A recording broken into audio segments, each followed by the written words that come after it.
Продължаваме с още една идея за декорация на още меката глинена чашка. Този път ще използвам различни природни материали. Аз съм донесла от моята градина стрък розмарин, салвия и индрише. Това са силно ароматни растения, използвани като билки и подправки. И сега цялата стая охае приятно. Но аз ще ги използвам, за да ги отпечатам върху глинения съд. Глината трябва да е мека. Ако е изсъхнала и твърда, няма да се получи тази украса. Избрала съм листа с силно изпъкнали жилки, линии, защото точно този релеф ни е необходим, за да се получи хубав отпечатък.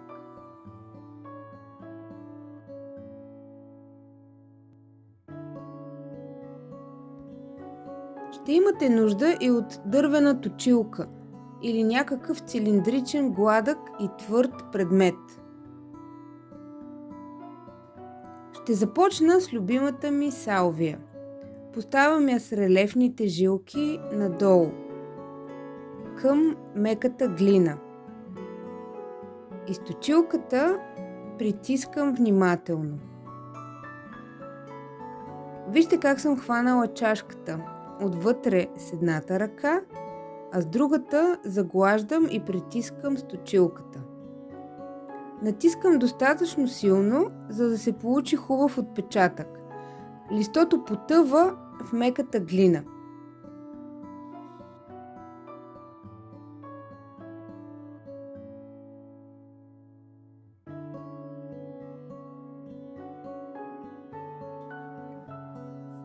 Продължавам с розмарина. Той е малко по-твърд, затова внимателно придържам, за да не се размести, докато минавам отгоре с точилката.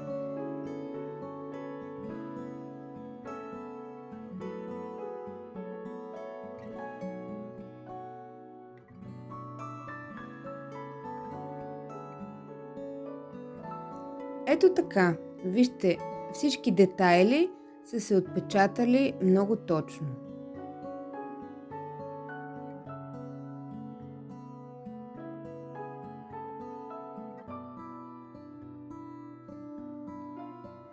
Продължавам с листото индрише.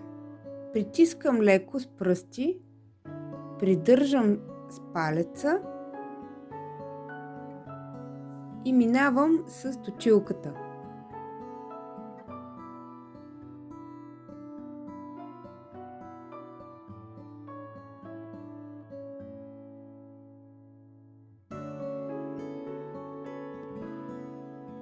Продължавам да редувам още листа.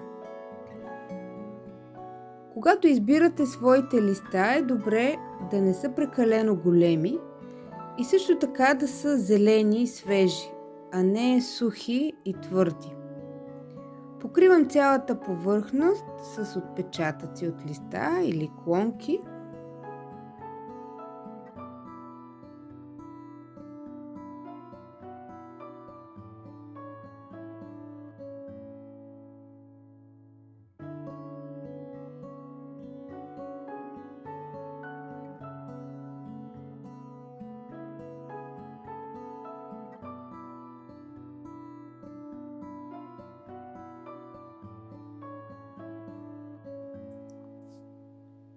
Тук съм си приготвила и една пръчица от канелено дърво. Продават се в супермаркета, която ще остави също много интересни отпечатъци в меката глина. Притискам на няколко места между листата, където има празно място.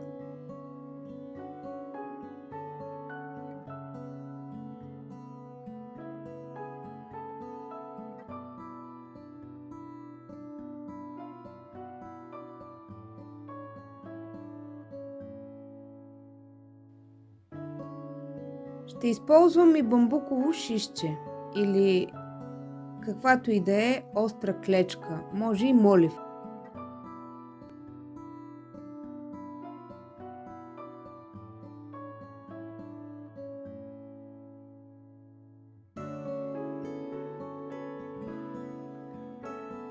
Получи се много красива ботаническа окраса.